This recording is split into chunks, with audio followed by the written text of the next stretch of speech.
Ex-Israeli soldier bids to replace George Santos in key race, blasts Biden's irresponsible border policy. New York congressional candidate Mazi Pilip, R, on her campaign platform including support for stronger border security.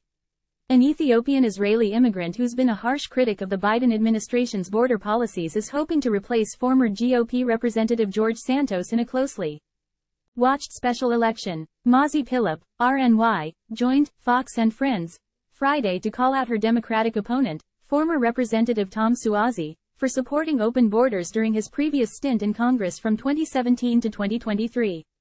The two candidates, who will go head-to-head in a special election on Tuesday, traded barbs during a debate this week when asked about a number of topics, including immigration and abortion. Suozzi, a former lawmaker in the House who unsuccessfully ran for governor of the Empire State twice, and Pilip, a former Israel Defense Forces soldier and relative political newcomer serving as a Republican county legislator, met face-to-face on Long Island in the first and only debate in the special election for New York's 3rd congressional district.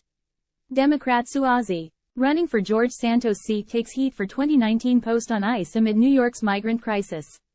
Asked by a voter in the district who attended the debate what steps they would take to address the migrant crisis in New York City and the impact it's having on those who live in the district, Pilip replied, "Before we even address the issue inside, we have to make sure first and foremost we need to secure the border. After that, then we have to come up with a plan.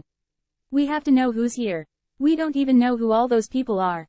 Pilip called out her opponent for causing the border crisis, saying that when Suozzi was in Congress with the Democratic majority, the border was opened by the Biden administration.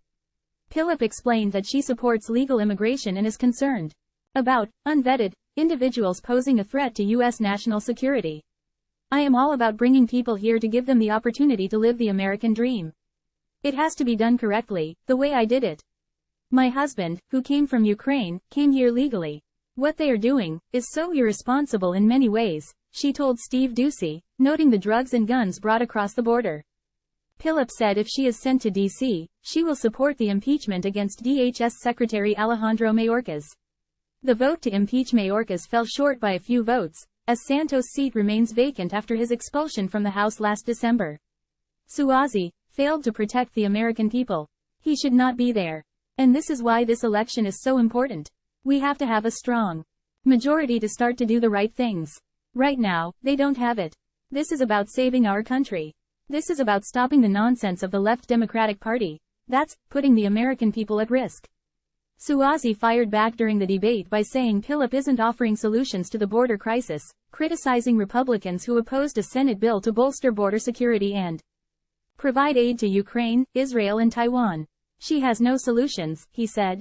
There's a solution that's been proposed in the United States Senate that would actually build more wall, would get more border agents, would deal with asylum seekers, would reform the laws to make it better, and would give money to the state of New York and the city of New York to deal with the migrant crisis that we currently have. A Siena College poll conducted for Newsday from February 3 to February 6 showed Suozzi leading Pilip 48% to 44% among likely voters.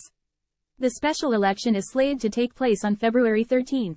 Early voting began in the district on February 3.